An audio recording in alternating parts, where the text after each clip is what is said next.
மேற்கு ஆப்பிரிக்க நாடான மாலியில் மின்கோபுரம் அமைக்கும் வேலைக்கு சென்ற போது பயங்கரவாதிகளால் கடத்தப்பட்ட ஒட்டப்பிடாரத்தை சேர்ந்த 3 தொழிலாளர்களை மீட்டுத் தரக்கோரி அவர்களது குடும்பத்தினர் தூத்துக்குடி மாவட்ட ஆட்சியர் இளம் பகவத்திடம் கண்ணீர் மல்க கோரிக்கை மனு அளித்தனர்.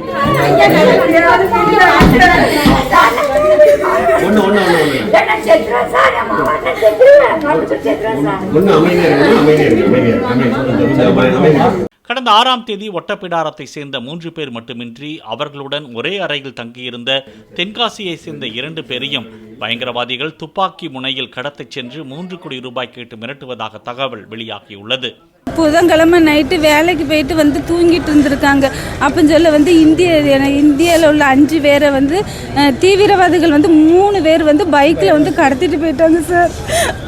3 பேர் எங்கே இருக்காங்கன்னே தெரியல சார். மேனேஜர் சூப்பர்வைசர்ட்டெல்லாம் ஃபோன் பண்ணி தான் கேட்காங்க, அவங்க எங்கே இருக்காங்கன்னு தகவல் சொல்ல மாட்டேங்காங்க சார். எப்படியாவது கண்டுபிடிச்சு கொடுங்க சார்.